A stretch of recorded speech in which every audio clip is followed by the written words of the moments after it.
सध्या महाराष्ट्रात शिंदेंच्या शिवसेनेचे नेते आणि वाद हे जणू समीकरणच बनलंय। मंगळवारी रात्री संजय गायकवाडांनी आमदार निवासच्या कॅन्टीनमध्ये राडा घातला, पण हे प्रकरण ताजं असतानाच शंभूराज देसाईंनी चक्क विधान परिषदेत शिवराळ भाषा वापरली। अनिल परबांसोबत झालेल्या वादात शंभूराज देसाईंची जीभ घसरली, त्यामुळे उपमुख्यमंत्री एकनाथ शिंदेंना आपल्या आमदारांची ही प्रकरणं निस्तरताना नाकी नऊ आलेत। परब आणि देसाईंमध्ये नेमका काय वाद रंगला पाहूया। गद्दारी सांगतो कुणाला म्हणतो गद्दार? गद्दार कुणाला म्हणतो रे?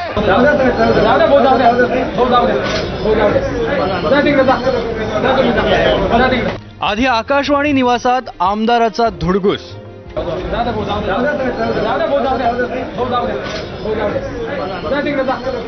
विधिमंडळाचं वरिष्ठ सभागृह, लोकशाहीचं मंदिर समजलं जाणारं विधान परिषदेचं सभागृह, एक जण कायदा हातात घेतो तर दुसरे कायदे जिथे बनतात तिथे उभे राहून एकमेकांशी शिवराळ भाषेत भांडतात।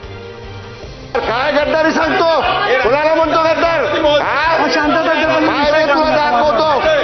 गद्दार कुणाला म्हणतो रे? विधान परिषदेत मुंबईतल्या मराठी माणसाच्या मुद्द्यावर चर्चा सुरू होती। खाण्यापिण्यावरून मराठी माणसांना सोसायट्यांमध्ये कशी दुय्यम वागणूक मिळते याकडे शिवसेनेचे आमदार हेमंत पाटील यांनी लक्ष वेधलं।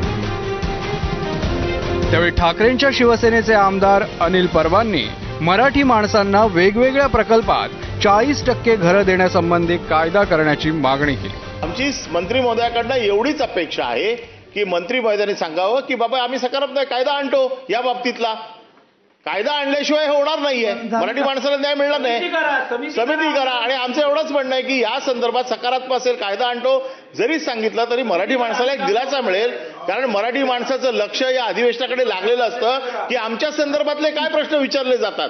त्याच्यामुळे माझा साधा स्पेसिफिक प्रश्न आहे की आपण या संदर्भातला मराठी माणसाला प्राधान्याने घर देण्यासाठी 40%ची अट टाकून कायदा आणणार का? त्यावर सरकार सकारात्मक असल्याचं शंभूराज देसाईंनी सांगितलं, पण 2019 ते 2022 दरम्यान म्हणजेच ठाकरे सरकारच्या काळात असा कायदा झाला नसल्याचं सांगत ठाकरेंच्या शिवसेनेचं मराठी प्रेम पुतना मावशीचं असल्याचा आरोप केला। त्यामुळे संतापलेल्या अनिल परबांनी मागे पुढे न पाहता शंभूराज देसाईंचा उल्लेख गद्दार असा केला। परबांचा हा उल्लेख जिवारी लागल्यानं शंभूराज देसाई भडकले आणि त्यांचा तोल ढळला। आपण मंत्री आहोत, सभागृहात आहोत या साऱ्याचं भान विसरत त्यांनी अनिल परबांवर शिवराळ भाषेत हल्लाबोल केला।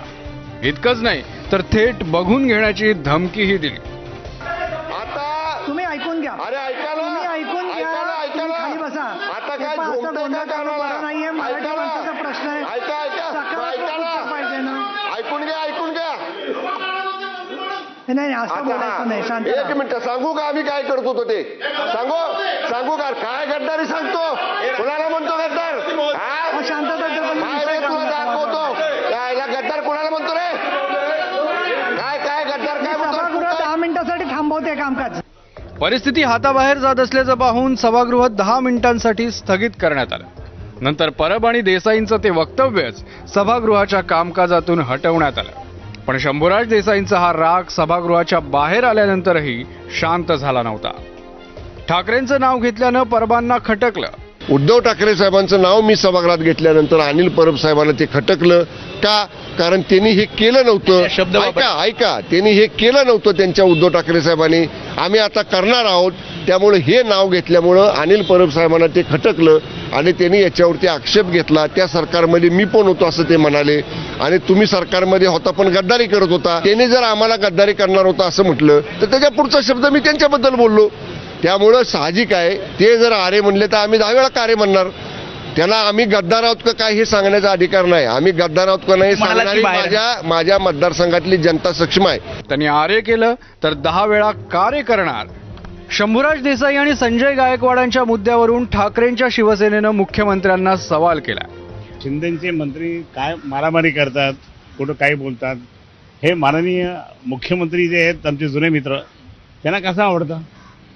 त्यांनी या ठिकाणी ह्या शिंदेच्या लोकांना त्या ठिकाणी त्यांचंही नाव खराब होतं ना मुख्यमंत्र्यांचं, आणि म्हणून त्यांनी या ठिकाणी कुठेतरी यांना समज दिली पाहिजे किंवा यांना चूप बसवलं पाहिजे। नाही तर आम्हाला तर बरंच आहे, आम्हाला प्रचार करायला चांगले मुद्दे मिळतात ना. शंभूराज देसाई असोत अथवा संजय गायकवाड, दोघांनीही ना पदाचं भान ठेवलं ना स्थानाचं.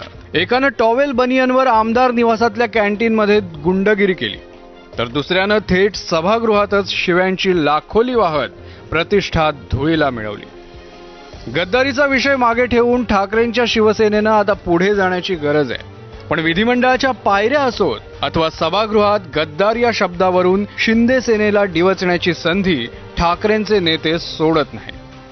पण त्यांना उत्तर देताना मंत्री असलेल्या शंभूराज देसाईंनी किमान सभ्यता पाळावी अशी अपेक्षा चुकीची नाही. सभ्यता, शालीनता आणि सभागृहाची प्रतिष्ठाच धुळीला मिळवण्याचा विडा आपल्या लोकप्रतिनिधींनी उचललाय की काय हे त्यांचं वर्तन पाहून वाटतं. यात शिंदेचे नेते आघाडीवर असल्याचं गेल्या 2 दिवसात दिसून आलंय.